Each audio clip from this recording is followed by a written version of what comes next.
identification of habitable planets beyond our solar system is a key goal of the current and future space missions. Habitability depends not only on the stellar irradiance but it also equally depends on the constituent parts of the planetary atmosphere.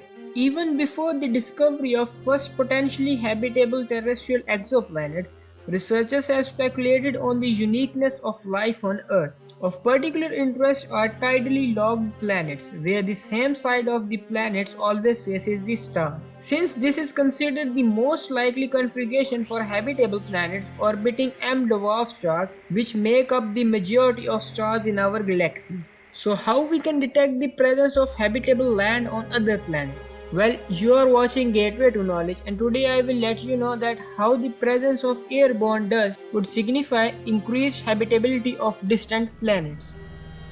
We can expand our understanding of potentially habitable planets orbiting distant stars by including a critical climate component, and that is the presence of airborne dust. This whole process was clearly described in a new research, and it suggests that planets with significant airborne dust could be habitable over a great range of distance from their parent star, therefore increasing the window for planets capable of sustaining life. Those planets which are orbiting close to the stars and are smaller and cooler than the Sun are called the M-dwarfs, and they are likely to exist in parallel rotation orbit states resulting in permanent day and night sides. The researcher found that dust cools down the hotter day side but also warms the night side, effectively widening the planet's habitable zone.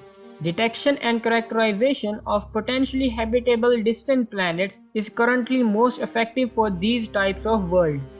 This result shows that for planets in general, cooling by airborne dust could play a significant role at the inner edge of the habitable zone, where it gets so hot that planets might lose their surface water and become inhabitable. This was actually a scenario that was thought to have occurred on Venus. Now, as the water is lost from the planet and its ocean shrinks, the amount of dust in the atmosphere can increase, and as a result, it will cool down the planet. This process is so called the negative climate feedback, postponing the planet's loss of its water. Importantly, this also suggests that the presence of dust must be accounted for key biomarkers that are actually the indication of life, such as the presence of methane. The experts suggest that these results mean exoplanets must be very carefully considered before being potentially rejected in search for habitable distant worlds. On planets such as Earth and Mars, dust storms have both cooling and warming effects on the surface,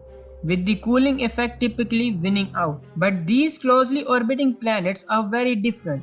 Here, the dark side of these planets are in perpetual light and the warming effects win out, whereas on the day side, the cooling effects win out. The effect is to moderate the temperature extremes, thus making the planet more habitable. The presence of mineral dust is known to play a substantial role in climate, both experienced on Earth and Mars. The team of researchers performed a series of simulations of terrestrial or Earth-sized exoplanets using the state-of-art climate models, and they showed for the first time that naturally occurring mineral dust will have a significant impact on whether exoplanets can support life or not. After observing very carefully, they found that the possibility of exoplanets supporting life does not depend on the stellar irradiance, but it also depends on the planet's atmospheric makeup. Airborne dust is something that might keep planets habitable, but also obscures our ability to find signs of life on these planets. These effects need to be considered in the future research. So the quest to identify habitable planets far beyond our solar system is an integral part of current and future space missions. Many focused on answering the question of whether we are alone or not.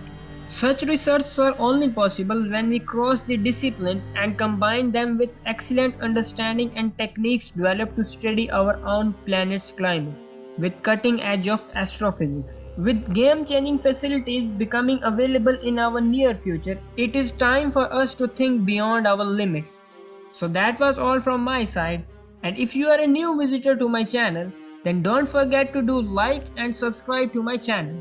And if you are having any suggestions or idea, then please let us know in the comment sections below.